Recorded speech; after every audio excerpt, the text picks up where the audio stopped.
नमस्कार, स्वागत है अपना बिहार में। सबसे पहले बात करेंगे अपना बिहार में भागलपुर की।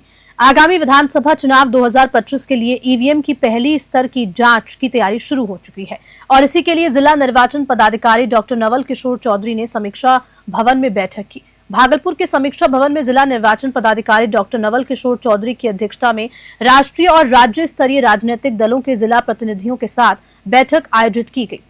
ये बैठक 17 मई से 6 जून 2025 तक चलने वाली ईवीएम की फर्स्ट लेवल चेकिंग यानी कि एफएलसी के संबंध में थी। इस दौरान डॉक्टर चौधरी ने कहा कि ईवीएम वेयरहाउस में प्रतिदिन सुबह 9 बजे से शाम 7 बजे तक ईसीआईएल के इंजीनियर एफएलसी करेंगे। इसमें राजनीतिक दलों के अधिकृत प्रतिनिधियों की उपस्थिति अनिवार्य होगी। बैठक में बताया गया है कि एक समय में अधिकतम 3 में से कोई एक अधिकृत व्यक्ति ही एफएलसी हॉल में उपस्थित रह सकता है।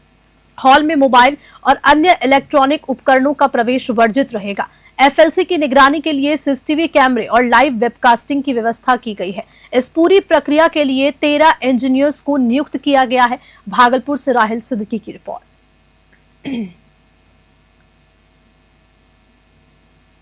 17 मई से स्टार्ट कर रहे हैं और ये 6 जून तक चलेगा।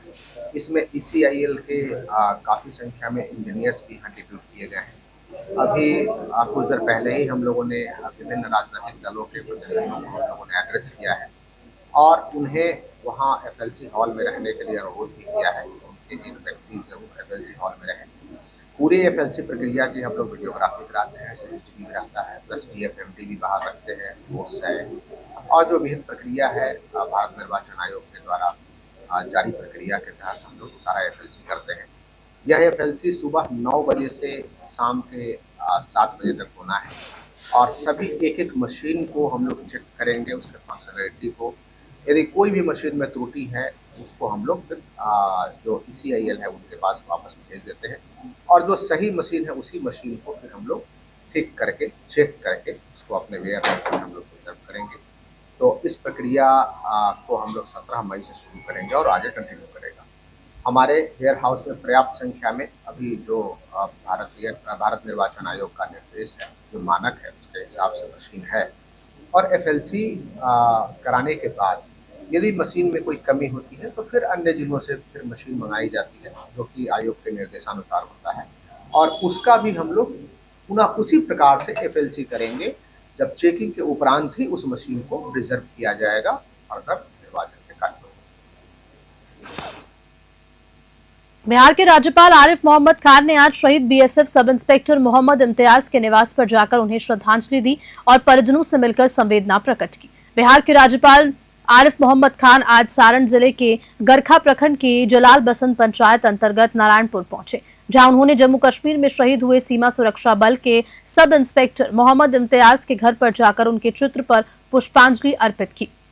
राज्यपाल ने शहीद के परिजनों से मुलाकात कर गहरी संवेदना व्यक्त की और उन्हें इस कठिन घड़ी में धैर्य धारण की शक्ति प्रदान करने की प्रार्थना की। उन्होंने कहा कि देश के लिए अपने प्राणों की आहुति देने वाले वीर सपूतों का बलिदान हमेशा अमर रहेगा और राष्ट्र उनकी कुर्बानी को कभी नहीं भूलेगा। पटना छपरा से रवि कुमार की रिपोर्ट।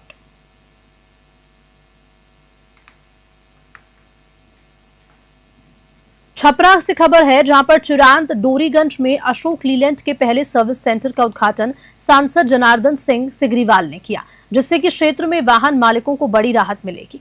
छपरा के चुरांत डोरीगंज में अशोक लीलैंड के पहले सर्विस सेंटर का उद्घाटन महाराजगंज के सांसद जनार्दन सिंह सिग्रीवाल ने किया और इस मौके पर उन्होंने कहा कि इस सर्विस सेंटर में अब क्षेत्र के वाहन मालिकों को अपने वाहनों की मरम्मत और सर्विलांस के लिए दूर नहीं जाना पड़ेगा, जिससे कि समय और धन की बचत भी होगी। सेंटर के संचालक अविनाश कुमार सिंह ने अतिथियों का स्वागत किया और बताया कि इस सर्विस सेंटर में अत्याधुनिक तकनीकों से युक्त सभी आवश्यक सेवाएं उपलब्ध हैं, जो ग्राहकों को सभी आवश्यकताएं को पूरा करने में सक्षम है। छपरा से रवि कुमार की रिपोर्ट।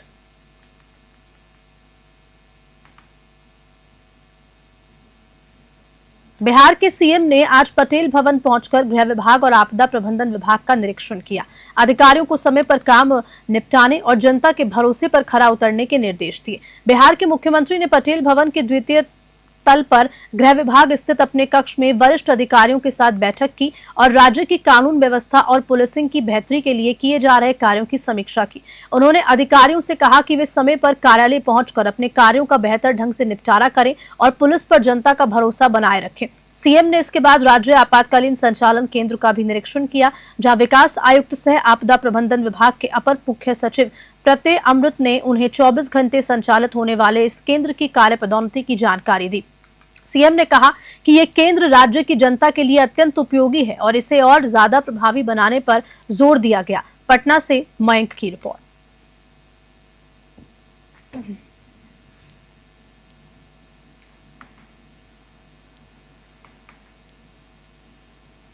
पीरपैंती में शिक्षा को बढ़ावा देने के उद्देश्य से डिग्री कॉलेज के निर्माण की प्रक्रिया शुरू हो चुकी है। विधायक ललन पासवान ने स्थल का निरीक्षण कर विकास कार्यों की प्राथमिकता बताई। बता दें कि बिहार के पीरपैंती विधानसभा क्षेत्र में विकास की लहर तेज हो चली है। इसी कड़ी में बुधवार को विधायक ललन पासवान और अंचलाधिकारी मनोहर कुमार ने पंचायत अंतर्गत कठुआ पहाड़ पर प्रस्तावित डिग्री कॉलेज के निर्माण स्थल का निरीक्षण किया। विधायक पासवान ने कहा कि डिग्री कॉलेज के बनने से आसपास के तमाम छात्रों को उच्च शिक्षा के लिए बाहर नहीं जाना पड़ेगा, जिससे कि शिक्षा का स्तर बेहतर होगा। उन्होंने कहा कि पीरपैंती का समग्र विकास उनकी प्राथमिकता है और वे क्षेत्र की जनता को सभी सुविधाएं दिलाने के लिए कृत संकल्पित हैं। भागलपुर से सौरभ दुबे की रिपोर्ट।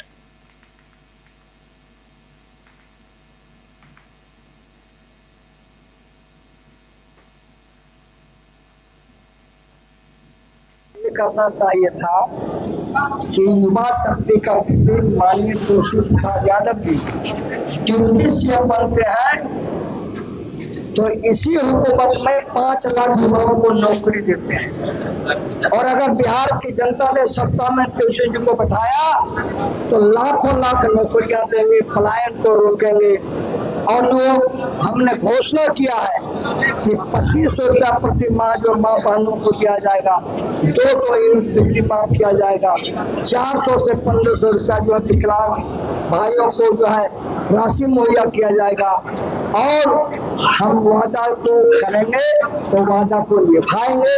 इसलिए बेरोजगारी हमारे लिए एक बड़ी जो है चुनौती है, जिसे कबूल करके जनता ने अगर ताकत दिया माननीय तुलसी यादव जी को तो बेरोजगारी पर हम जो लगाम लगाएंगे। भागलपुर के भवानीपुर में NH-31 पर हुए भीषण सड़क हादसे में एक ट्रक चालक की मौके पर मृत्यु हो गई, जबकि 3 अन्य गंभीर रूप से घायल हो गए।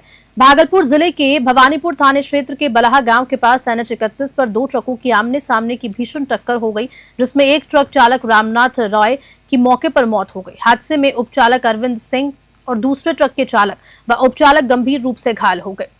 प्रारंभिक जांच के अनुसार नवगछिया की ओर से आ रहा तेज रफ्तार ट्रक भवानीपुर की ओर से आ रहे दूसरे ट्रक से टकरा गया। टक्कर इतनी जोरदार थी कि लगभग 1 किलोमीटर तक इसकी आवाज गूंज उठी। सूचना मिलते ही पुलिस मौके पर पहुंची और दोनों ट्रकों को साइड में करवाया। सभी घायलों को प्राथमिक इलाज के बाद मायगंज अस्पताल भागलपुर रेफर कर दिया है।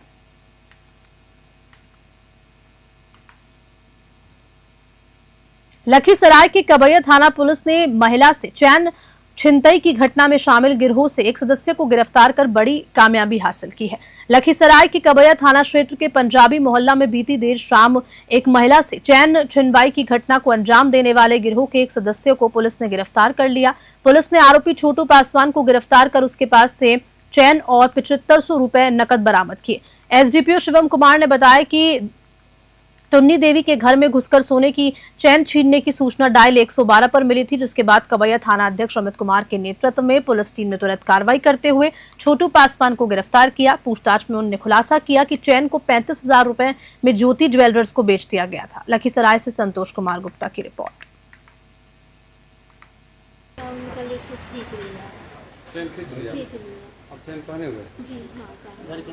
लगभग कितना हो गया? लगभग 4-4.5। कैसे ही पता चला? पता कैसे चला?